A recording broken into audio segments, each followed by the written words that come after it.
Hi, everybody in podcast land and also on YouTube. I'm James. I'm David. I'm Riley. And this is the Carpool Critics Movie Podcast, where today we're discussing the 2021 Nicolas Cage movie, Pig. I might want to ask around about a pig. Seen a truffle pig. Okay, yeah. That's the whole movie. Yeah. It's Nicolas Cage looking for a pig. But I want to know what we thought about it. Yeah, but before we do, I should let you know, you already may have noticed if you're watching the video stream, we're on a new set. Yep. Oh my gosh. Very cool. Now I have to use my real podcast voice. Yeah. Yes. And some of the audio people noticed as well, and you get extra points. I don't know. I want to know if they noticed or if it sounds the same, better or worse. Yep. Well, we shouldn't have told them right now then. Oh, well. And if you're in our Convoy of listeners who, actually, someone was confused about this. Convoy just means you're one of those people who watches movies ahead of time, so when the episode comes out, you've already watched the movie, and you're ready to listen to the episode. So if you're in that group of people, Yeah. the Convoy, Yeah. What are we next watching? week, we're doing Green Knight. Hell yeah. The that Green looks Knight. sick. Yeah, Dev Patel. Yeah. Other people that I can't think of. Joel Edgerton. Yeah. I'm not as excited as you Yeah. because you've seen the whole trailer, Yeah. I won't say anything. but I am excited because I only watched 10 seconds of the trailer, and I was like, that's enough, this looks good. Yep. Yeah. So that's what we're going to do next week, but this week, it's Pig all day. So David, what are you giving this movie out of 10? Pig defied all my expectations by being one of the most wholesome and carefully crafted, quietly contemplative films about treasuring life's simplest pleasures. 8.3 out of 10.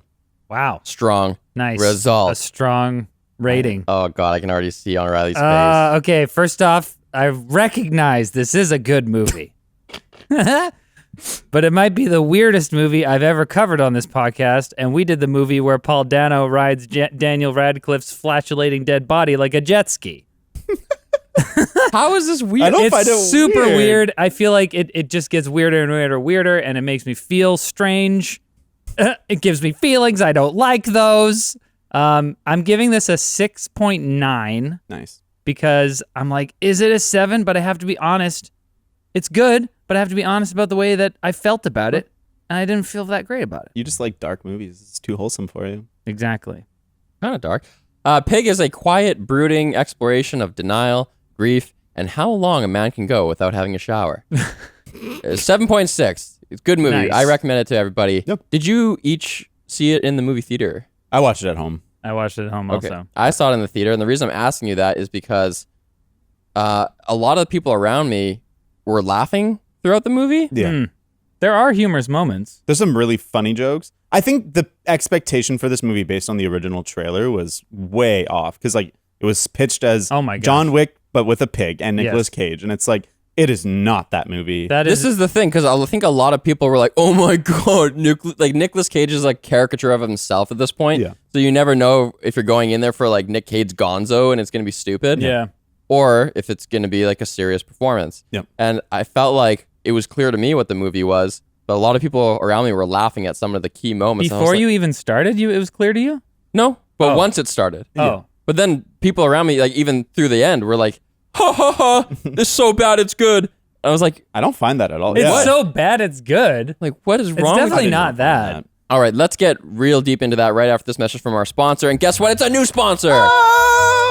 Cereal is great, but it's full of sugar and junk you really shouldn't eat. Magic Spoon is changing that with their healthy yet delicious cereals. 0 grams of sugar, 0. 14 grams of protein, only 4 net grams of carbs in each serving, and only 140 calories. That means it's keto friendly, it's gluten free, it's grain free, it's soy free, and low carb. Honestly, I gosh. go through the section of cereals and granola bars at the grocery store looking for low sugar things Yeah, that I'll give to love. my kid and stuff. The lowest sugar ones, the branding is all like, I eat granola for a living. They still have so much sugar. Yeah, They s- yeah. Like one little granola bar will have like a quarter of your daily intake of sugar. yeah, It's 20 insane. grams. Or it's like naturally derived sugar, and it's like, oh, it's cane sugar Yeah. or something, but it's still sugar. Sugar. Yeah. No, this is actually legit. This has allulose, which I guess is a type of sugar, but it's one that is not metabolized by our body so much, so it just kind of goes through. Yeah, but it ends up tasting sweet. There's stevia extract as well. David and I tried this. I actually like genuinely am so excited about this. We really like it. Yeah, it's peanut butter. really The good. peanut butter and chocolate ones are really good. Yeah. I love the fruity one as well. Yes, you can try out all those flavors in a variety pack. The cocoa, fruity, frosted, and peanut butter all at once. Magic Spoon's got a 100% happiness guarantee, so if you don't like it, and maybe you won't like it, guess what? They'll refund you, no questions asked. Get yours today with $5 off using our code CARPOOL at Nice. checkout or by going to magicspoon.com/carpool. Magic Spoon, send us more boxes, please. David, keep eating them. Yeah, can we? Yeah, I want to keep eating it. We're also brought to you by Manscaped and their Performance Package Kit. It comes with a ton of stuff, including the new Lawnmower 4.0 waterproof trimmer, their Crop Preserver ball deodorant, their Weed Whacker nose and ear hair trimmer, and their new Shears 2.0 luxury nail kit. Hot damn, head to manscaped.com/carpool20 today and get 20% off, plus free international shipping, you guys. Jeez. Give your Plus! pig. Oh, Their Shed travel bag and a pair of anti-chafing boxer briefs. Oh my Available gosh. for a limited time. just keeps going. They just keep giving. Yeah, so many things. Shave your face, eat some cereal. Give your pig a A pat- pampering. a little pat on Pamper the... your pig. Gotta say, being back on the dating scene, man, the lawnmower, really appreciate it. Nice. It is great. Yeah, you know, you don't want to look too eager. You don't want to use Yeah. like a Gillette. You Well, want to look like there's a couple days of so far, growth. you do. Anyways, David's balls are toned, How everyone. specific do we want to get here? you buy the ball toner from Manscaped. So if you haven't seen Pig in a bit, here's Riley with the All right. synopsis. So, Rob is a reclusive truffle hunter living in a cabin deep in the Oregon woods with his foraging pig. One night, Rob is assaulted and the pig is stolen, forcing Rob to ask the young image-conscious Amir, who buys Rob's truffles, for help retrieving the pig. To get a lead, the pair head to Portland and infiltrate an underground fighting ring for restaurant workers, where it's revealed to Amir that Rob is actually the legendary Chef Robin Feld. The next morning, Amir reveals that the happiest moment in his parents' troubled marriage was the night they ate dinner at Rob's restaurant many years ago. That evening, Rob and Amir eat at a trendy restaurant run by Rob's former employee, Derek, who reveals the person behind the pig napping was none other than Darius, Amir's father. Rob confronts Darius, who offers Rob money, but also threatens to kill the pig if Rob doesn't back off. Meanwhile, Amir visits his comatose mother, then picks up Rob, who reveals he doesn't actually need the pig to hunt, he just loves her. Rob and Amir split up and gather special ingredients, reconvening at Darius' house to serve him the same dinner Rob cooked for them years earlier, bringing Darius to tearfully confess that the pig was accidentally killed. Amir drives a devastated Rob back to the woods, where he plays a tape of his wife singing to him on his birthday. Very somber, very, very confusing. Confusing. So, like, okay. Let me clear this up for you. Wait, no. I got this movie, I Riley. get it. I totally get it at the end. I get it. But like the process of getting there, I felt misled a little bit. I don't think I even watched the trailer for this. I just saw the synopsis and I saw some people talking about it, and I assumed, as from what I've heard, many people did, that this was gonna be a John Wick-esque thing where it's like, you know, retired old guy, damaged or whatever. Somebody Dead comes and wife. kills his Yeah. pet, and he goes on a revenge spree. So I was totally expecting at any moment. It stopped around the third mark, maybe. Sure. I guess when part Like, two. okay, he's really not going to Yeah. headbutt someone Well, right now. it does feel like the kind of movie where hyper-violence is just waiting to pop out. Where, Yes. Like, yeah, when they steal the pig, I assume that like he was just gonna like stab someone through the neck and like blood would go everywhere. For sure. Nope. And like I feel like I saw some still images, I guess, of it, and it's like I knew that his face was gonna be bloody for most of the movie, and I'm like, okay, usually people's faces are bloody when they're getting in fights. Turns And- out he gets hit once and just leaves the blood on there the whole whole movie. time. No, he gets hit. Well, he get the initial assault, and then he's got blood on his face, and then he goes to the underground fighting ring, and Oh, it turns yeah. out it's not actually a fighting ring. It's like you see how many punches you can take Yeah, in 60 seconds. that's the weird part of the movie. It's That's so the weird, weird and one. I think that's the part. So like, if I'm looking at my notes here, and they're pretty positive up until the point where it says Edgar, who's the guy that's their contact in Portland. Edgar runs fights for restaurant workers, and that's the point. From that point in my notes onwards, it's just like, wait, who? Like, why? I didn't like that scene either. Like, it didn't feel like there was ferocity to the guy kicking the shit out of Nick Cage. It seemed like fake and acted. And so Yeah. that whole scene lost its impact for me. But I think I was able to move past it quickly. I think the reason the scene lost impact was because it started to not feel real anymore. Sure. Because I can buy that, hey, this is a damaged guy. He like went away from whatever life he was living to like go live in the woods, and he's obviously using this pig for emotional support because he's lost loved ones and blah blah blah.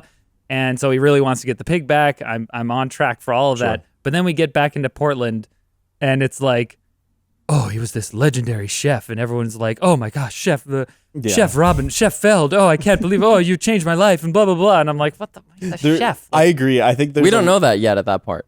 No, we as soon as they go to the fighting ring, which is around the beginning of part 2, I believe. This movie is split. It's like an hour and a half long, which is actually kind of nice, and it's split into like almost equal 30-minute parts. Part 1, part 2, part 3, and so that's around the beginning of part 2, I believe. And we learned that he writes his name, Robin Feld, and everyone's like, it's all the restaurant workers, and they know who he is. So I'm like, oh, okay. And then the morning after, Amir's like, oh, you changed my parents' life. And so at that's the point at which it's revealed that he's this like fancy chef. Do you guys feel like the movie did enough to show that he was a fancy chef? Or because I felt like it was a little bit told, where it's everyone's kind of just reacting to him being Robin. Like you don't really, until the end, you don't really see him be a chef. Like you see him cook at the beginning, but it's like without the context that you find out later, it's like he could just be making a little pie. Right. If a tree gets eaten in the forest, does anybody care? You know, like he's eating in the woods in the opening scene, but without the consensus of everyone else saying it's good, we have no idea. That's not enough context to be like, oh, he's a chef. Well, you see him make like a nice and involved and purposeful meal, and then you see him enjoy it to a high degree. He's sitting there on the stoop, like eating this quiche that he made. I guess he's really enjoying it. Yeah, that's all you know. In hindsight, that makes a lot of sense because once we know that he's this fancy chef, but I think that if we never learn that he's a fancy chef, that scene would make total context or make total sense. Like, okay, he's a guy living in the woods. He kind of likes cooking with his cast iron pan or something. No, it doesn't tell you that he's a fancy chef. It just tells you he really, really lives for food. Yeah, and I don't know if he lives for food based on that, but okay. I think there's a whole shot where it's just like, look at him enjoying that quiche that he spent a lot of time making. I know a lot of like outdoorsy guys who like hunt and like just want to like every weekend they just go and live out in the woods and that's their whole thing. And they're fancy about the things they put in the cast iron pan. Like there's like a certain respect for food in that way. But I wouldn't describe them as like foodies. Yeah, but they also didn't like have a truffle pig, get some fresh truffles, bring those truffles back home to their cabin, and make a quiche. Yeah, I guess. Like it's a little. I missed that different. he had truffles in that part. I didn't pick it up till Amir shows up. Yeah, and I guess truffles are a fancy thing, but I don't know. I feel like let's not get stuck on this point. But yeah, to me, what that scene communicates more is that he's a man who lives very slow-paced life. And enjoys like the little things, and he takes the time to find pleasure in the little things, and I think that ties into kind of what is going on in the entire movie. I might have been bringing stuff in with me because I did see the trailer, and I remember from the trailer him saying like, you know, I remember everyone I ever cooked for, so I knew he was a chef when I saw that. So scene. You knew that? Cheater. Okay, so for me it was a complete twist. I had no idea he was going to be a chef. Oh, okay. No I just idea. assumed he was like a woodsman. Oh, okay. I already had like this assumption. Like I think he was a chef at some point. It's like because I've seen the trailer. I feel like doing this podcast has really made me think more than I ever have before about the amount of stuff you bring into a movie. Oh, 100%. It can completely change your experience of it. Like my expectations about what Luca would be completely changed my experience of what that movie was, and I think it's happening here as well. Although you had more information than I did going into this. Usually it's the opposite. Yeah. And now I feel like if I had that information, I would have enjoyed the movie more. But I think that now the deception that takes place like is annoying to me because I enjoy when expectations are subverted, but it has to feel. I have to feel something. Oh, that's and I really ended up not feeling anything. At See, the end I of feel this the movie. Are you opposite. crazy? Yeah, I feel I felt the so opposite much when this because- ended. I was like, wow. Yeah, I feel like the expectation is for hyperviolence to take place or for some crazy dark thing to happen. But wait a second. That's what you brought in. Oh, exactly. Yeah. But I think to me, like Because I didn't have that expectation. Oh, I brought that in. And so to me, the greatest subversion of the movie is that it doesn't do that. That it's really just about like someone trying to find something that he loves and changing another person to like not look for the superficial things, not look for the fancy things and enjoy the little things. And so to me, that's like a crazy subversion that's actually pretty brave because movies just like aren't that simple anymore. In this movie, although I think it does a really good job pacing out what's happening, and it feels like there's reveals even though there's no twists. I just like love that simplicity and that like honesty that this movie has, and like that really affected me. I'm realizing now that I actually we may have different takes on what this movie is about or trying to say. So you're saying that you think the message of the movie is about enjoying and savoring little things in life. I think that's a big part of it, because there's definitely an element of like dealing with grief and denying that and stuff. But I think that like there's a huge element of like the superficiality of like high cuisine, right? What's important in life. For me, I think Amir's the example, like the biggest example of that. To me, it seemed like the main takeaways were like it's like a meditation on loss, because he lost his wife, Rob lost his wife, and Amir and Darius lost the mother of that family. There's a father-son relationship and like the complexities of that and how like loss can lead to these broken relationships, the need for validation of sons by fathers, and then the authenticity of like of what you're talking about with the Oregon food world and stuff.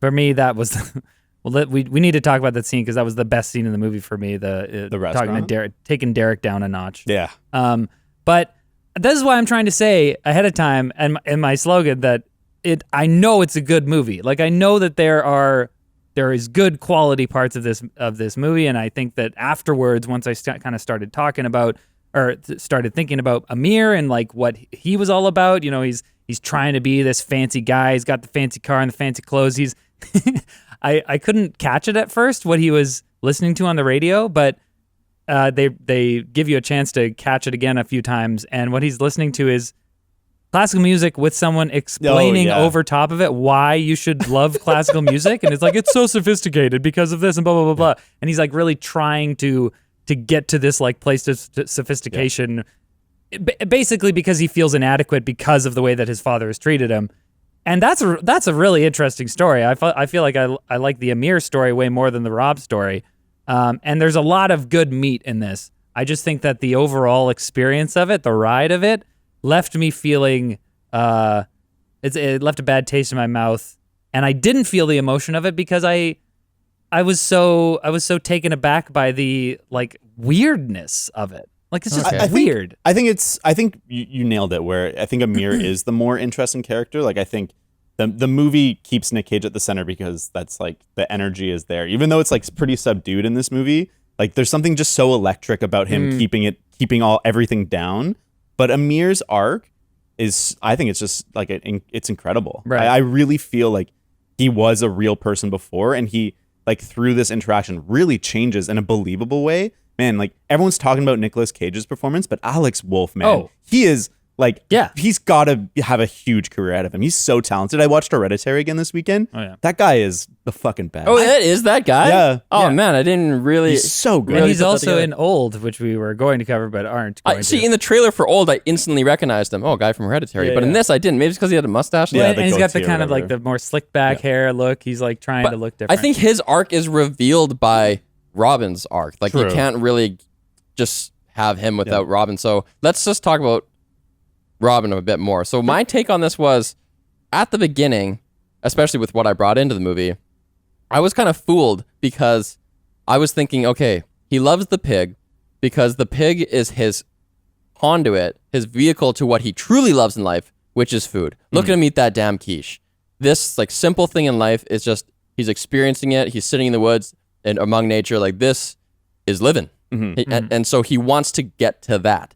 And so when the pig is taken away, he needs to get back to that. You know, he used to be successful in the rat race. He gave it all up and now he's really living. And without the pig, he can't do that. And so that's why he's going for the pig. Even though we were given this like touchstone, you know, a touchstone. Some people call, these things in movies where you have a physical object that kind of stands for the inner feelings of a person. So we're given this touchstone, which is the cassette player.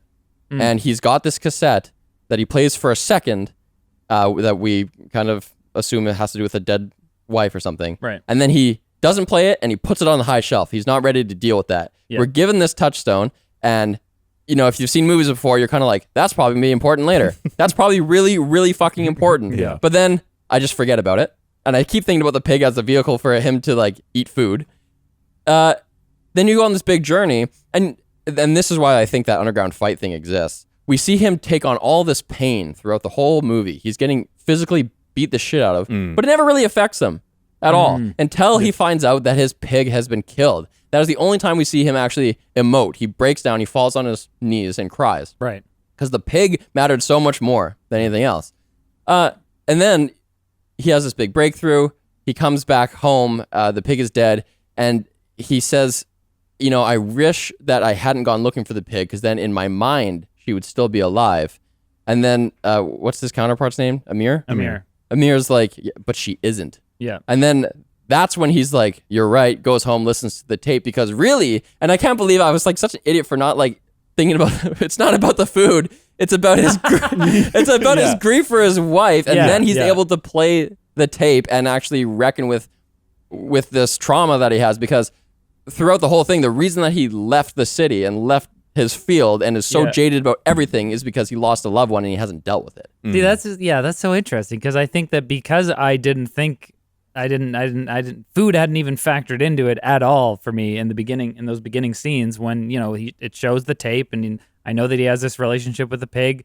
Like it shows him loving the pig. There's these scenes where they're like staring longingly at each other, basically. Bites his lip. And so I'm like, for me, it was like right away. I'm like, oh, his wife died, and the pig is a surrogate, and so he's mapped his love onto the pig, and so I picked that right at the beginning because I didn't know about the food. So that's interesting. But I loved how they finally, when they came back and he presses play and listens to it, and that's freaking song that they chose. What song is it again? I don't know. It's like, I went home and listened to like 4 different versions of it. You're on Fire by Bruce Springsteen. Yeah. That's awesome. And what a great performer they had on tape. That was just like an awesome cover of that song. That was a nice little acoustic. Do you think when they're in that restaurant and he says to Amir, she was alive in my mind, yeah, but she isn't. And then we see Amir go to his car and cry and lay in the fetal position, go to sleep in his car. Yeah. Why? Because he's just like, damn, dude, that was heavy. I got to think about this. I think it's because... I'm laughing, but I think that's actually what it was. Well, I think it's more clearly than that is the conversation they're having about the pig is also applicable to his life with his mom. Right. Because but inverse. Because his mom is alive. She's on life support. And part pig. But in his mind, she's dead. Yeah. That's fair, yeah. It's like in the earlier stages of the movie, he says that he lies and says she's dead. Right. Yeah, which is kind of confusing. But I mean, I guess it's almost like he doesn't want to face the fact of what actually happened to her. Because he goes and he has the opportunity to walk in and look at her, but he doesn't want to go in and look at her. He just stays at the door and just wants to talk through the door. And the nurse comes and is like, you want to come and see her? He's like, no. He does the same thing with his dad, too. Remember, he tells his dad to come and eat. He talks to him through the glass. Right. But then he opens it, which is symbolic. Okay, let's talk about the dad. Great performance. Oh man, I completely disagree. Really? That was like one of the big things that rubbed me the total wrong way about this movie because I was like, they kind of present him as if he's gonna be this like crime boss type of character, and he's like, listen, I'm not somebody you mess with in this town, and other people are like, run all the restaurants. Yeah, Derek in the restaurant is like who has my pig, and he's like, he's not someone you want to mess with, and we're like, oh okay, so he's supposed to be this big scary guy, and he's like, how about I give you $25,000 to walk away? And he's like, no, I want the pig. And he's like, 20 million? And then he's like, if you keep coming after me, I'll kill the pig. And I'm like, wait, that doesn't make any sense. At first you're like, why wouldn't he just do that at the beginning if that's on the table? If you keep coming after me, I'll kill the pig. How about that? He has some form of respect for Robin. And I know, but that's so it's confusing. It's this subverting expectations thing. Like they're making the audience think that he's this like scary crime boss guy, but really he's just kind of an asshole. But he has power. I didn't think that his performance was particularly compelling. I just feel like the casting was wrong. Maybe. I get now that they needed a character that could also come to this like sensitive place. But in that scene in particular, it feels amateur. It feels like a low budget movie. Oh, and it is a low budget movie. Totally disagree. 180. There's nothing wrong with being a low budget movie, but I think it felt amateur a little bit. For me, I grew up with a similar character in my life to that asshole. I had a stepdad who was like everyone in the house is walking on eggshells around him, just domineering, just fucking asshole like that. Right. And to me, I was like, this guy nails it. So Everyone's asshole is tight when this guy's around. He's just such a dick. I thought his performance was great. see, I think part of the reason is that I didn't believe that he was a dick. Like Adam Arkin is the actor, and he has kind of a kind face. I don't know. He looked so cold and detached. And what, really? I don't know. He looked like soft. He looked like he looked like he has a kind face, and the manner in which he was speaking wasn't really that threatening, but the words that he was saying were threatening. He's like the classic critical dad. Yeah, that worked to kind of enhance it, where like if he was kind of more typical like mob boss looking, I think it wouldn't be as interesting. Whereas this, it's like he's more manipulative. He's more kind of like hurtful because people expect him to be nice to them. I definitely you're just like you're like this close to having his approval at any time. He just never gives it to you. I totally get all this what you're saying. Like I get that that's the character. I just think that that Adam Arkin, the actor, wasn't the right choice to portray that. And like if you guys felt that from him, it's like obviously that's great. You know that had the intended effect. That's but pretty I think that interesting. it's such a hard, nuanced line to draw between this like stereotypically cartoony mob boss guy and like just kind of a regular asshole dad. Like I recognize that it would be a hard thing. Like this is like a small tweak that I would be making to casting to be like, let's just get somebody who's a little bit more the other way. You just wanted like James Gandolfini? You wanted like a Sopranos looking guy? I mean, I think you're thinking that that's like a more mob bossy guy, and I do think that maybe that would be too far. I'm really splitting hairs here. Okay. And this is why again, it's a good movie. I have to say it's a good movie. It's just there are certain things like this that bothered me. The movie ended and I was like, wow, they should have got Adam Arkin to play Sator in Tenet. He would have been way better. Ooh, yeah, that'd be way better. Sator. Instead of like the main Kenneth Branagh. Kenneth Branagh played that kind of thuggish Russian dude. Yeah, he just like plays it so boring. But yeah, no, you're right. That the Adam Arkin performance would be more interesting. I would agree with you that if they had somebody who is less cartoony, that would be good. Yeah, but again, I don't really. There's also like not that much time in the movie to develop that character in person because they talk about him a lot and like you see how he's affected Amir, but there's not that many scenes with him. Right. I think it could have used a little bit more. When they were Go ahead. I was just gonna say it felt super weird when he has this like super confrontational meeting with Rob. Darius does, and then Rob goes out and he's like, I guess I'm not getting my pig back. He threatened to kill the thing. It's like he is acting like a crime boss. And then later they get these ingredients and go back into the house and everything's fine. And he's like, we made you dinner. Like what? Wait, he's threatening to kill the pig 2 seconds ago, and now you're like, we made you dinner. It just seems it's like tonally mismatched. I don't know if it's totally mismatched. I see where you're coming from, where it's like, how did that could be a logic flaw? Well, is that what you're saying? And so I guess this is my main complaint here is that we go from this like we think it's going to be a badass revenge story, whether that involves like busting down walls and killing bad guys left and right or whatever. We think that's the tone that's set up, and then it slowly shifts into this like quiet, contemplative family drama, and it's just I don't like it. Okay. I don't know. It feels weird. It feels like I think part of it is casting, part of it's the performance, part of it is the ridiculousness of setting up this character to be like a badass, and then being like, actually, he's this like chef with supernaturally gifted skills. Or what point is remembers? It's like a cartoony thing that he remembers every meal he's ever cooked. Nicolas Cage's character built up to be a badass? I think in the very beginning, he's like he gets knocked out. He wakes up. He's got blood all over his face. He doesn't do anything about it. The first thing he does is just get in his truck and start moving.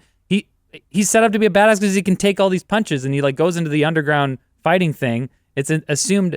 Like I think that there's another expectations there that's set up that is actually before we know that he's like this legendary chef, but we know that he was in the badass in the underground fighting rings. So then he goes up and puts his name on the thing, and everyone's like, oh, it's Robin Feld. And I guess the implication later is not that he was part of these underground fighting rings and he was legendary and how many punches he could take or whatever, because that's kind of the implication there. To you, the John Wick guy, right? But like, not to everyone else watching the movie.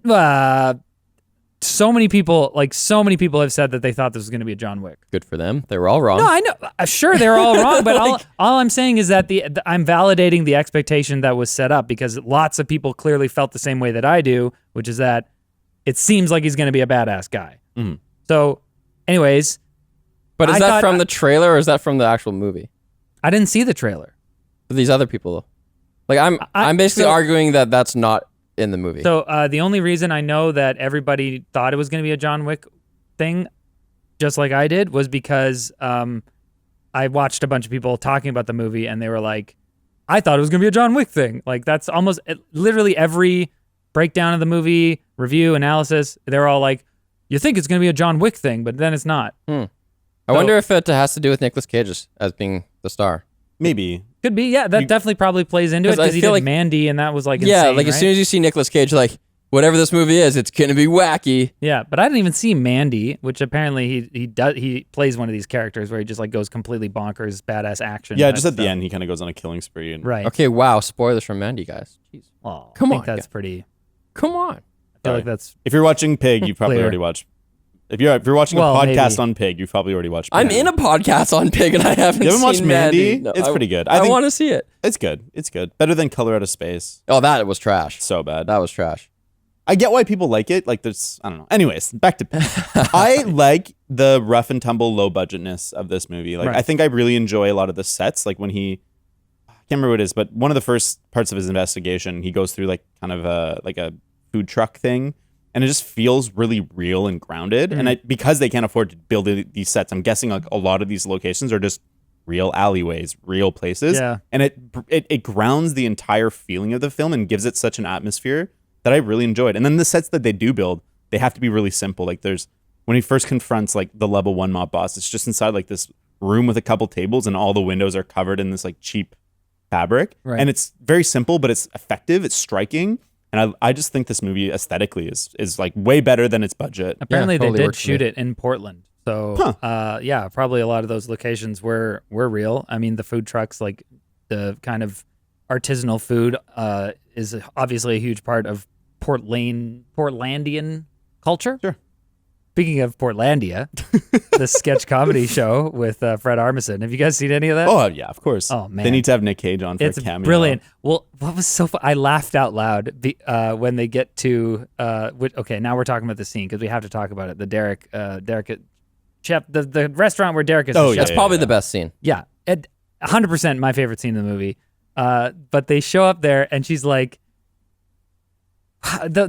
we hear the audio of the waitress talking and she's like, everybody comes into the world with certain existing expectations or something, and it's good to challenge our views because it opens us up to blah blah blah. And I'm like, what is this? And then it cuts to the A-roll comes in and it's like they're in a restaurant. This is a waitress talking about the food they're Oh, about my to God. eat. It's like, our exploration today is of the sea meeting the land and the blah blah blah, and it's like some That's fancy thing. Just could be in Portlandia. It literally is a What? Portlandia skit with Fred Armisen and the other Carrie something. I forget her name. That's Are you horrible. saying they lifted that script? No, I don't think. Well, maybe. I doubt but it. No, it's not the exact same script, but there is like a sketch where they are sitting at a table opposite each other in this fancy Portland restaurant, and a waitress is describing to them in great detail the dish they're about to eat, where the ingredients were sourced from. These chickens are from. That's what. That's what I yeah. thought when he's like, I need to know where this pig came Yeah. from. I was like, what? Yeah, That's yeah. the Portlandia skit. Well, and so Derek serves them wine. He's like, "This is from a wonderful place, only 20 miles away," and they're talking about everything being locally sourced and sustainable and blah blah blah. It's literally the Portlandia skit. The Portlandia skit involves them being like, "Wait, where is this chicken from?" And they're like, "It's from a farm like 10 miles Yeah, from and they here." go visit. And then they go and before they eat, they have to go make sure and meet the chickens and make sure that they're okay. So I like laughed out loud when this came up, and I was because I was like, "Oh, this is perfect. This is very Portlandish." And at that point, I was like, "Okay, wait, is this going to be a funny movie?" Yeah. Oh my god! It's funny. I didn't love that scene. I don't know. Something about it didn't ring as like honest as some of the rest of the scenes kind of affected me. Like when the chef realizes who it is, when he has like the big like moment. I don't know. Something about it just felt like so acty. Okay, yes, that is. I hate the dude's. Okay. Well, good. okay, I don't hate his performance, but I'm like, it's really 50-50 for Yeah. me because they're near the latter half of it when he starts kind of like breaking down and he's trying to keep the smile on his face, but it's like his entire world is crumbling. Yeah. Like that's pretty good. That's pretty But good. up till that, it's like you are super overacting, my dude. And I love what Nicolas Cage does, like the way he pulls them apart without like being mean spirited, but just Yeah. like being a force of like truth or something. Okay, Like, well, it works. pause though. Yep. You're saying he's overacting, but he also is acting. Like in canon, That's in the true. scene, he is trying to project being the chef who's That's true. coming out. But I think that once again, I'm a harsh critic. I think that there are ways you can perform this type of scene with nuance where we see that element that you're talking about, but it doesn't feel like I'm also watching. Like my real standard for this is whether I'm looking at the screen and I believe that the character doing the things is the actual character, and if I don't believe it, if I see past that and I see that this is an actor, and you just know that's a craft fault. services is 5 feet away from them. And, Yes. all right, they that's should a have got fault for Daniel me. Day-Lewis. Okay, but going back to the Fight Club-esque takedown of society and his Oh, whole yeah, yeah. profession and shit, that was awesome. That was a great takedown. Yeah, this isn't real. They're not real. They don't care about you.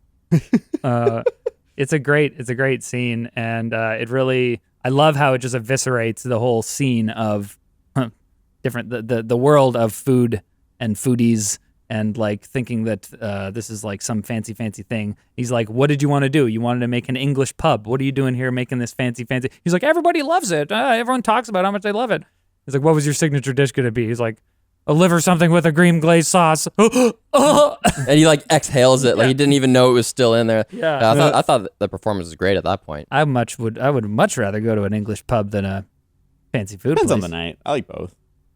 Got room in my I don't life. wanna I'm pay- a foodie. I don't want to pay $50 for whatever they were eating. It was a scallop, I think. It was a scallop Scallops are good, bathed though. in the smoke of Douglas firs or something. Ooh, yeah, that's a bit much. You're right. If I had to choose one for the rest of my life, it'd be English pubs. When he was doing his final push, and he's like, okay, here's what we need to do. We're going to go collect these ingredients. And then he's cooking. Yeah. He's preparing the meal that is going to be reminiscent of the meal he made 20 years before. That's going to really be evocative for this villain.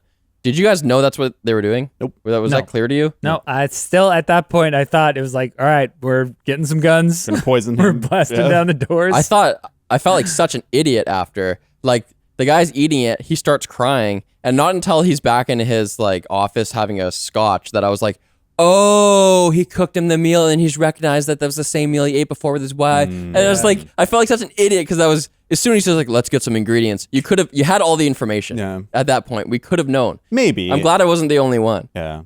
so I think that idea of having this dinner be like the height of their relationship is just kind of dumb. Like, there we go. Yeah, I think that's all I'm that saying. was that was like that's really the best moment in your life is this meal. Like, Yeah. maybe it's like a great memory and you had a great date and whatever, but like I don't know, something rang really false about that. To me, I'm totally willing to grant it. Okay. Given what we know. Given that we know that the villain guy, what's his name, Darius, is super foodie because they work in that industry. So it's kind of like audiophiles, you know? I'm assuming you have this palate that I can't even relate to and you can taste all these things that I don't know about. Yeah. So that if I grant that and I grant the other relationships that we know about, we know that his wife is now in the hospital. We know that they had fights, a tumultuous relationship. This guy has a childhood story about how this dinner was the best. Like, if given all that information, it follows. That's what I find It's hard ridiculous. to believe. So the premises are premise is it's not that like he wouldn't have this breakdown because of it. I think that's believable The because like internal taste logic. and smell are like the strongest ways to have like your memory brought back. I think the idea that Amir is like that dinner that changed their life. It's Also, like, when he was a kid, how young was he that this was happening, and he knew what restaurant they went to? yeah, I don't I know, don't maybe know. 10 or something, 10 or 12. He's like, oh, my mom and dad are going to Fenway's or whatever it was I called. don't know. I could see that again. I don't have to suspend my disbelief that far for that to be believable. If that's their whole world, they live in this world, James, this food world. do you identify as a foodie? No, Do you, David? Oh, you Yes. just said you do, I'm sort a of. huge foodie. So if anyone should understand what's going on here, you would. Maybe I'm clearly not of that caliber. Man, get me out of Surrey, man. So- I hate food in Surrey. I'm like, yeah. What? There's a lot of good. I mean, there's a lot of good Indian food. Yes, but I feel like I would be an anti-foodie. Like I don't think that people shouldn't be foodies necessarily, but you're a starvey. I enjoy dead. food. I like eating, but at the same time, I it's really, really hard for me to think and understand that people treat it as this sort of like high art form. Like, I think that it is an art form. I think that you can make food that is like creative, right? It's obviously a creative process. But the idea that someone would eat a meal and then either that you have a horrible, horrible marriage, you hate your wife, and everything's going badly, but then you go and eat in this restaurant and the food is so good that you come back laughing is laughable to me. And then also that the memory of that night, eating the same meal would make you cry enough that it just kind of completely breaks down what the wall that you've put up for this person who you stole a pig from. I disagree, man. I think on both counts. On the first count where like you think it's impossible for a couple who have tumultuous relationship to go and have a great night together. No, because it's they not go that. they go to a location that has like great food and great wine, and I should they have an clarify. amazing night together. I should clarify more. It's more the connection to Rob as a person. He's held up. He's put up on this pedestal as this like supernaturally gifted chef. Basically, not only does everybody in the entire industry looks up to him as this like godlike figure because he's so skilled in the flavors and things that he brings out of food is so magical. He remembers every meal he's ever cooked and every person he's ever served. Like what? Yeah. He's like some sort of like fairy character, and he's a chef. That's kind of like a Deus Ex Machina too. Like the doesn't he waitresses- say that after he serves the meal, like after the guy cries? After Like, they have- then he yeah. reveals like I made this Yeah. because I remember everyone I've ever served. Yeah. That's putting that after is kind of And that I just couldn't believe it because I'm like, he's a chef. He's in the back. Like unless they brought him out, but like we'd like to meet the chef, and he Maybe. like meets every single person who eats his food. How do you meet? well, every he might have person? been aware of Darius Yeah, it's like might have Oh, been a could big deal. be. because Yeah, they yeah. both Yeah. have high stature To me, in yeah, that scene. it's not the idea that like they could have had such a good night that really did carry the relationship for a while. It's I think the causality of the food being the reason, where it's like they were fighting or they were like being cold to each other, and the food comes out, and they're like, "Oh my god, maybe I do love you." Like, I don't know. The way I see it just is like such they a- just had an overall shitty relationship, and then they had one really good night together that time. And to me, that is like so typical. Like that happens all the time. I can think of times in my childhood Yeah. where it's like, yeah, it was awful. Remember that one time, that fun time yeah, we but had? it's No, you you're wouldn't right. you wouldn't place the responsibility on the dinner you had. But if you met that guy, like if you're from his perspective, he's a kid, right? Let's assume, let's give him the benefit of the doubt. He's a kid. He's growing up. Darius is his dad. They're in the food world. His first job is probably in a restaurant. Like he knows all the food shit. It's just like the same as being like, hey, Linus, what was your first CPU you ever had? And 99 people out of 100 would be like, I had a computer. I don't know. Go away. But he will tell you exactly what he had. And Yeah. it's the same in this family, except for it's food. I And so if can- you're growing up in that world with that dad, and every week they go to these restaurants, and every week they fight, and then on this week they didn't fight, and you know because he's the most famous chef on that scene, Yeah. I don't think this is that So out there. I think I agree that a really, really nice meal could change the course of a night so that you end up, feeling better about what things are, how things are going than otherwise. But the thing that made it weird is that each one of these details seemed to point back to Robin being this godlike figure. Mhm. And that just seemed really weird to me. I guess the thing that I was missing, I think I'm connecting with you on, James, is that this is all from the lens of the child. It's like that's the child deifying Rob and like through the story and the memory. And so I think that kind of makes a little bit more sense. But from the adult perspective, it's not the food that would have done it. I Okay. don't think so. Man. Do you think, I actually had an outstanding question I don't really know the answer to. Remember when he goes to that bakery Yes. and it was the location of his restaurant that closed, and then there's that woman he's talking to that Yeah. still works there? Was that meant to be his daughter? Okay. Or was it meant to just be like the manager who he passed it down So to? I was asking the same question. I'm like, is this supposed to be his daughter? But I don't think it was his daughter because at the there would have been more like, where have you been? Like, I've missed you and blah, blah, blah. I don't know. It seemed more like a professional reunion. So Yeah. I thought- think it was a former employee like Derek was, Yeah, I thought at the beginning of the scene it was maybe a daughter, but then by the end of it, I Yeah. didn't think so. I mean, that would be a weird loose end to have to be like, oh, he's had a daughter the whole time too. Although maybe he does have kids and they're just like not in the picture. I can see that, I guess. Maybe. Did you ask the question when Darius is offering to Rob, I'll give you $25,000 or $20 million. Actually, if you keep going, I'll kill the pig. Did you have a moment there where you're like, wait, what? I just assume that there's something to hide. Like there's something, like there's some level to this deception that we'll find out. I just don't understand, because he said he doesn't even need the pig. Like he's implying that he didn't even need the pig. He's willing to A, give a ton of money away in exchange for it, or B, just kill it. Who didn't need the pig? Darius? Darius. Well, he might have been bluffing.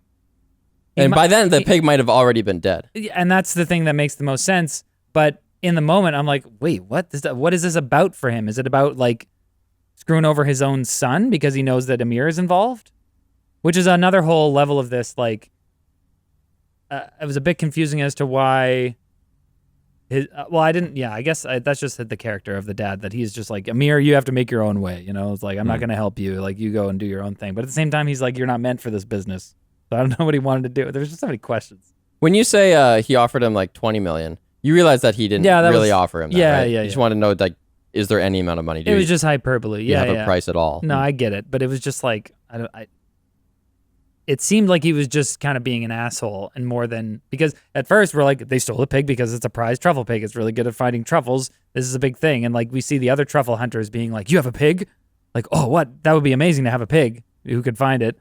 So like we know that the pig has value. But wait. They had their own pig too.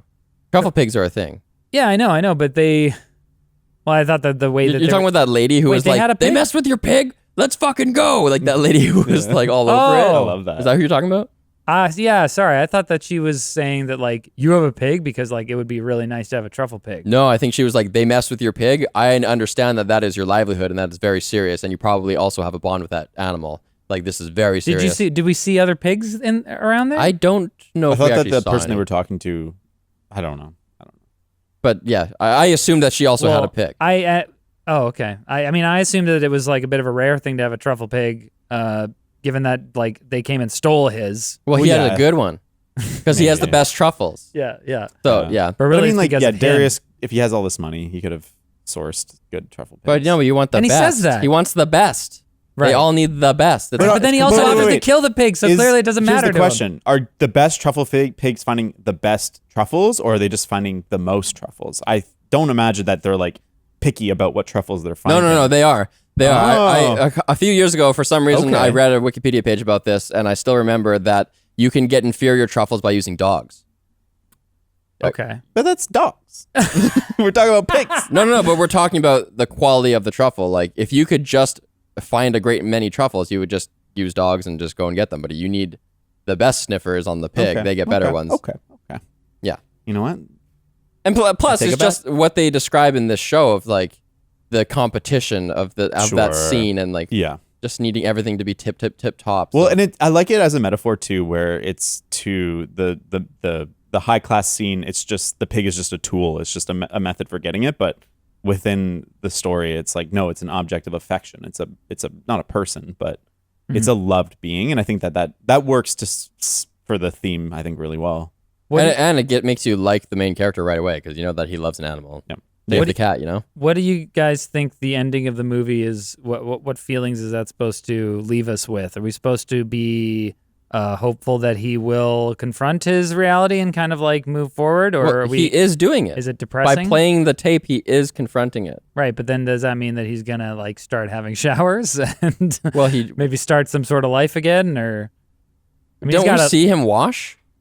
Do we? Yeah. At the end, he finally, and this actually bothered me so much. He washes his hands and he splashes water on his face. He doesn't have a shower. That's good for him. It's implied that he has not bathed in maybe years. Ew. Like there's a point when he's wearing one of those like long sleeve pajamas. Yep, and he like lifts his arm and you see this like horrible sweat, like just gross stain in his armpits. That's years old. Oh, I didn't think that was years old. I just thought he was so obsessed with finding the pig that he didn't even bother washing. Well, it's okay. Maybe he like goes in this creek every once in a while, but like Amir's like, you sure you don't want to shower over here because he smells horrible.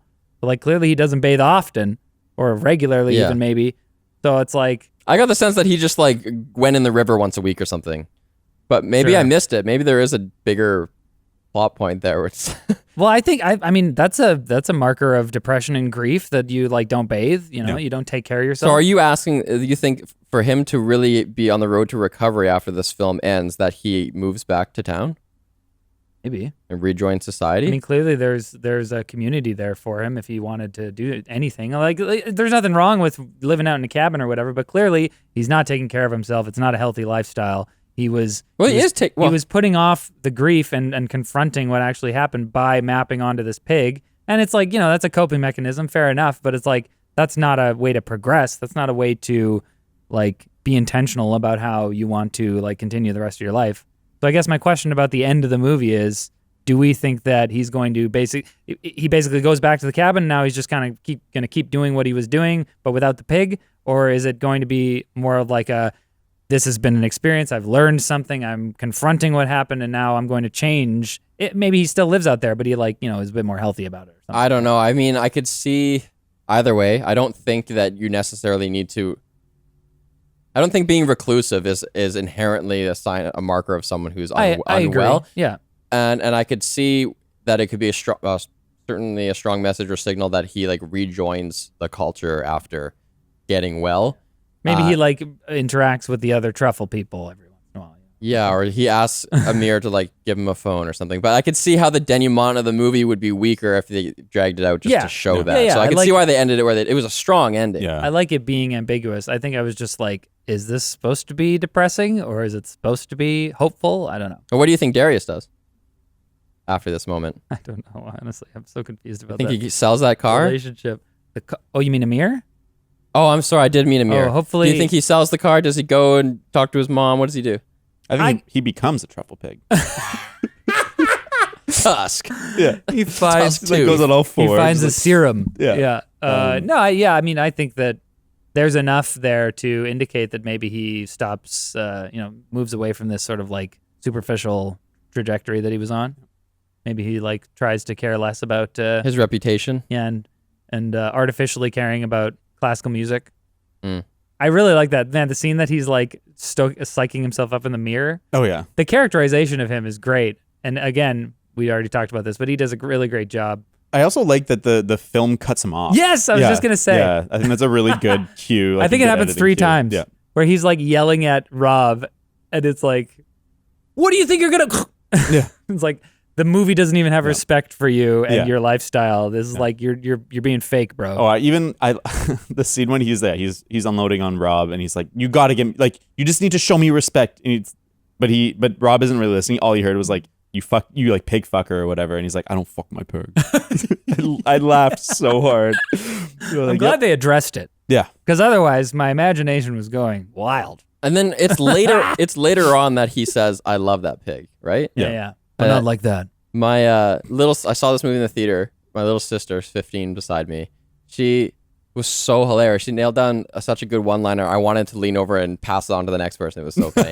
When he said, "I love that pig," she was like, "He does fuck the pig." I love that. That's hilarious. Oh my gosh. I think this movie does a pretty good job with its visual storytelling. I really like the moment when they're outside of, I guess it's Darius's house, maybe not, but it's like a nice landscaped yard, and he's talking about like, I don't need the pig, like the trees point me there, and it goes to a wide shot where you see the manicured like landscape, and I found it was like a moment where the movie was like, hey, pay attention to the visuals, the way that like this tree, this landscape is pointing us to this house. It's not pointing us to like anything important. And I thought that was like just a cool moment where I like when movies kind of subtly do something a little bit meta to draw you in that way. Huh. Yeah, I didn't pick up on that. That's cool. Yeah, I like that. I like that a lot. Except, I mean, like, okay, the truffles are under this tree somewhere, and there's still a lot of ground to dig through, buddy. Yeah, I'm sure the it's pig's not helpful. quite. No, for sure. Oh. No, but he's a super chef. He has the sense of smell of Superman. Yeah, man. Okay, I have it's not really a nitpick, I guess, but like when Rob calls Derek out and he like turns to him and Derek recognizes him, he's like, "Chef Feld, oh my gosh, how are you?" And he asks, "How are you?" And his face is like completely grimy and covered in blood. Yeah, no one really addresses it. They just let him go around like looking like a hobo. So I rewatched the scene because it was my favorite scene, and I wanted to make sure that I had like gotten the impact of it. And he says, "How are you?" And he's like, they continue for a bit, but then like a few seconds later, he's like, "Do you need medical attention?" yeah, that was the best. And he's like, "No." No. I'm like, "Oh, okay." So they did address it, but like I think I was like. He said, "How are you?" And I was laughing or something. I'm like, "He's got blood." Oh, you missed that the first time? I missed it the first time. Yeah. I feel like we're not done talking about this bloodiness factor because it kind of pulled me out of the movie because I was like, okay. Not only are you in public, but like, you just you're washing your hands, like especially when you're at the point where it's like you are cooking a meal now. And you're washing your hands Just to do your prepare this face meal. too. Can you just get the blood off you? And then you're wearing these disgusting clothing, and you're sitting 2 feet from Darius. Yeah. Doesn't matter how good you cook that meal, you smell like shit. Like It's part of the aroma. like Darius is gonna be like, get away from me. It's part of the whole. You gotta waft it. He smelled so bad for sure. Yeah. I wonder why they didn't bother cleaning his face. Like that just seems like a weird choice. Like, I could dredge some meaning out of it. Like, oh, now that he's content now at the end of the movie, he's finally washing. yeah, Like, quest over. Yeah. But Yes. I don't know. but I that think feels that's very, what it was. Yeah, it feels very screenwritery, where it's like, oh, we need to have a signpost of his change. Right. But I think it was also part of this. I'm gonna say it's intentional. Misleading stuff where it's like they want you to think that he's this badass and maybe he might snap at any moment and like kill somebody. Yeah, grab a fork. And Yeah. He stab. looks dangerous. He looks unhinged. There is an element, I'll grant, I don't agree with that, but I will. You don't agree with it? I agree. Okay, I agree that there's something intentional going on. I don't think that their intention is to like bait people into thinking it's John Wick. Yeah, but fair I enough. will concede that he has this aura, and we never know what he's gonna do. Yeah. He has he has this toolbox. We don't know what's inside throughout the whole movie. There was a hotel down here 50 years ago. He like knows all this inside shit. Commands all this respect that he doles out very intentionally, but only small amounts. I think I might agree with you that there's a chance it's not intentional, but then we are incorporating things like the underground fighting ring and like I don't know, like he's got a bloody face the whole time. It just I feel like it has to be intentional. Otherwise it's like I don't know. Maybe he's just like it seems crazy to me that this director would not be aware of the similarities, at least in the initial setup between this and John Wick. Or or other like revenge action movies. Maybe, but Very, very similar. Well, yeah, it has so many of the tropes early on, like the dead wife with a touchstone that he'll play back to tell us a story. There's so many tropes. I wrote down a note. Can we stop with these overly contrived and silly revenge stories for the sake of moody characters and badass action? Because I thought already, I was like, I know what this movie's going to be. I was wonder- already tired of it. is it possible that the filmmakers had never seen John Wick and weren't aware that Absolutely No not. way! Absolutely. it's a totally different genre? no. Not every mean- I don't filmmaker think has seen it's every movie. It's too like in the pop culture. Someone at some point would have been like, "Hey, this is like John Wick." Okay. It's basically the same genre for the first third. Mhm. All you would need to do is add an action, like add him fighting back a little bit when they take the pig, and it would be exactly the same genre. It's 10 dudes instead of 2. Yeah. But like, I just thought it was maybe a bit more restrained. Like he's not gonna blast his way through 50 guys. It'll be like 8. Oh my. Would you have liked the movie better if it went that direction? Oh, I don't know. Maybe like this is what I'm. Depends how good the gun conflicted. kata was. Yeah, if they had good gun kata, then any movie with good gun kata gets an immediate 8+ for me. But yeah, like I say, I recognize the quality of this movie. The cinematography is great. The ambiance they build with the music and the color correction and the like. I don't think that Nicolas Cage's performance was like particularly stunning. Like I think he did a good job, but people talking about like Nicolas Cage just knocks it out of the park in this one. Oh, he's just an amazing performance. Blah blah blah. I'm like, he's just Pretty stoic. He's just calm. Like it's, But I think as an that's- actor, it's like that's not too hard to get down into the like. I'm just gonna talk at this level the whole time. But I think though there's something about Nicolas Cage, and maybe it's not a skill, maybe it's just who he is, but he's like enchanting, where like you don't want to look away from him. And like other actors, if they played it that way, you would just get bored of it. And like I don't think you get bored of Nicolas Cage because like you're always on edge watching him. But I think Maybe that's why he needs to have that's the not bloody fair. face. Maybe. Maybe, but I think that's that's the very thing you said is the reason why I don't think it's fair to call this like a like a great performance, because it's Nicolas Cage and we're looking at him and we have that connection with him because we know that's Nicolas Cage. So we're hanging on what he's going to do. What is Nicolas Cage going to do? If it was another person acting, we would be like, he's just calm. I think Nicolas Cage is one of those actors that's heavily dependent on a good script, the right script, and a good director. Oh, definitely. Because he's clearly very talented. Like, he knows how to do it, but it has to be the right roles. And I think this is a perfect role for him. Right. For exactly what we're talking about. I think the director did a good job keeping him contained until kind of like that one big outburst. I'll completely agree with you there. I love that. That's one of my hit picks, is that one moment of uncontained Nick Cage when he steals the bike and just goes, "Ah!" in that kid's face. Yeah. That was amazing. That was great. Yeah, that was really great. Yeah, he's like scares him off. Yeah. Did he steal it? Yeah, he stole biked that bike. He biked to the next location with it. Yeah. Well, I don't have much else to say. Yeah. Did you think that my Swiss Army Man comparison was That movie's wrong? objectively weirder than this movie. It is, but I think that okay, so this is the point I wanted to say. Swiss Army Man is weird on purpose. It uses that weirdness for comedy and like character moments, and like you get dramatic weight because it's so weird, and you're like, it draws you into it because you want to understand what's happening. You want to know what's next. Like, what is the next weirdest thing? How are we going to one up this? And so it's like it uses the weirdness. But in this one, the weirdness works against it for me because I know that it's trying to get me to feel something. And I really did not feel something because of the fact that there was this subversion, because of the fact that like I'm supposed to be believing that Rob is this like magical chef with magical. It's not magic. It's not magic feels powers, like it, though. but it feels this like it's almost a supernatural ability to make people feel things because they taste a piece of food. And then there were the couple performances that just like really didn't sell for me. And it's too weird. It's not that weird. Yeah, I don't find it that weird. And I think to me, overall, the greatest strength is just how like sweetly unexpected this movie went over for me, where it's so simple and it's just nice that it doesn't go off the deep end. Like, it kind of feels like an A24 movie where you're just like, it's going to go there, but it's like, no, it stays small. It stays contained. And that's rare. And I really simple, appreciate isn't it? that. And it's interesting because while I was watching it, I guess I'm in a column A and column B kind of thing here with Riley, where I'm like, what's going to happen in this movie? This is a wacky premise. Mm-hmm. But then at the end of the day, when you look back, you're like, it was just a solid kind of by the numbers, wholesome, sentimental kind of movie. Yeah. He wanted to get his pig. His pig died. And he had to do emotional growth on the way. I will say that it takes courage to Fuck a pig. take a premise that a lot of people clearly thought was going to be one thing and take it in a different direction. Yeah. And make it more about this like very human element of empathy and like loss and all this stuff.